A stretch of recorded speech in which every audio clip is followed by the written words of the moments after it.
Hello everyone, welcome to Dimple's Knowledge Academy. Today is our day 3 of learning operating system. So what we are going to learn about today? We are going to learn about works of operating system. How do operating system works? So let's see one by one. Managing the processor, managing random access memory, managing input output, managing execution of applications, managing files, controlling information management. So let's see what is the meaning of managing the processor. Managing the processor, ensuring that each process and application receive enough of the processor time to function properly. ये ensure करता है, जैसे operating system क्या manage कर रहा है processor का, वो ensure करेगा कि हर एक प्रोसेसर एंड एप्लीकेशन रिसीव करे एनफ टाइम, जो किसका टाइम होगा, प्रोसेसर टाइम होगा to function properly. Managing random access memory. अब रैंडम एक्सेस मेमोरी को कैसे मैनेज करेगा? RAM, random access memory, is hardware in a computing device. Random access memory क्या होती है? एक हार्डवेयर होती है कंप्यूटिंग डिवाइस के अंदर, मतलब आप उसको टच कर सकते हो. It's like a small chip. Okay, where the operating system, application program or and data in current use are kept so they can quickly reach by the device processor. तो वहीं पे random access memory computing device के अंदर एक hardware होता है जहां पर ऑपरेटिंग सिस्टम, एप्लीकेशन प्रोग्राम और डाटा को रखा जाता है क्योंकि वो करंट यूज में काम आते हैं. Okay, so they can be quickly reach by the device processor, तभी वो डिवाइस प्रोसेसर से क्विकली रीच कर पाते हैं. ठीक है, नेक्स्ट है हमारा मैनेजिंग इनपुट आउटपुट. अब मैनेज कैसे करना है इनपुट आउटपुट को ऑपरेटिंग सिस्टम ने? Controlling the flow of data into और out of data process complex. जो भी डाटा प्रोसेस कॉम्प्लेक्स रहेगा उसमें से डाटा को इन और आउट का जो फ्लो है उसको कंट्रोल करता है ये. Managing execution of application, manage करता है एग्जीक्यूशन ऑफ एप्लीकेशंस को. Let's see how. The OS loads the app into memory. अब एग्जीक्यूशन कैसे करेगा एप्लीकेशन की? जो ओएस है, ऑपरेटिंग सिस्टम है, वो एप्स को मेमोरी में क्या करता है? लोड करता है एंड स्टार्ट इट एग्जीक्यूटिंग, और उसको एग्जीक्यूट करना शुरू कर देता है. The OS responds to request from the app. अब वो करता कैसा है? जो ओएस है वो रिस्पॉन्ड करता है जो भी ऐप रिक्वेस्ट भेजती है उनको. These are usually in the form of system calls, और जो वो रिक्वेस्ट रहती हैं उनको हम बोलते हैं system calls. Managing files, manage कैसे करेगा फाइल्स को? Manipulating files in a computer system. Manipulate करता है फाइल्स को कंप्यूटर सिस्टम में, विच इंक्लूड. अब मैनिपुलेट का मतलब क्या हुआ? इसका मतलब हुआ create, modify and deleting files. तो वो क्या कर रहा है? बेसिकली मैनेज कैसे कर रहा है? क्रिएट, मॉडिफाई और डिलीट करके फाइल्स को.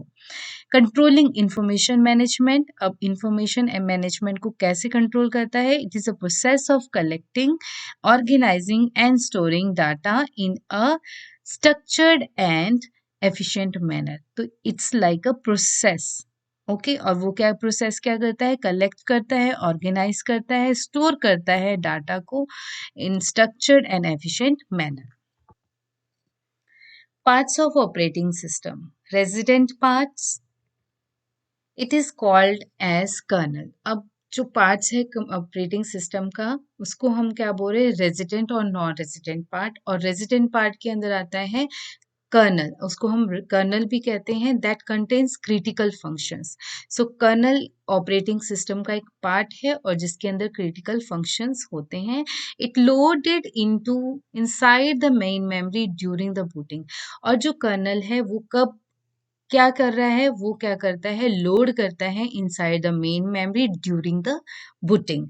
It performs various function residing in the main memory. और ये बहुत सारे फंक्शंस को क्या करता है? परफॉर्म करता है जो मेन मेमोरी में होते हैं.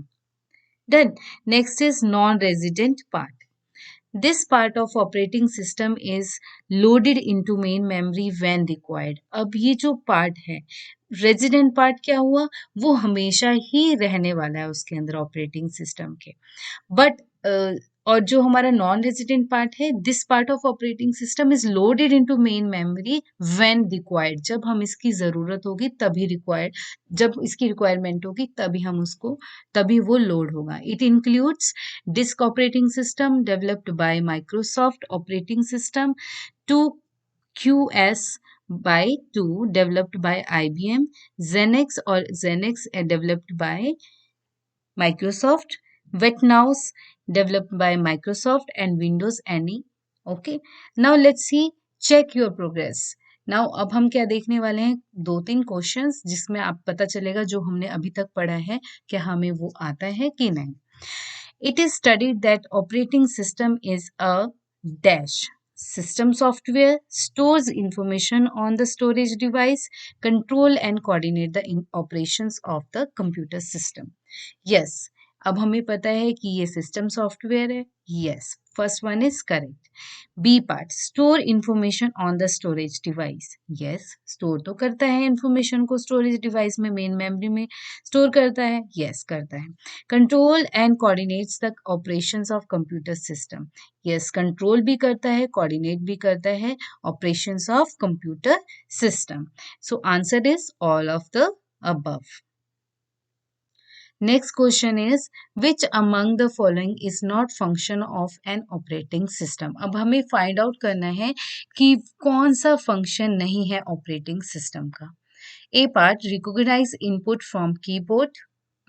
Yes, input output को ये recognize करता है, manage करता है, yes करता है. Show output on monitor. Yes, that's what I told you in A part. Input भी हो रहा है, output भी हो रहा है, तो ये manage तो करता है. Loads keyboard. And D part is track of files. Track of files means it includes managing of files. अब loads कीबोर्ड, क्या ये लोड करता है कीबोर्ड को? नो. तो कीबोर्ड को लोड कौन करता है? बाई BIOS, जिसको हम बोलते हैं basic input output system. Okay.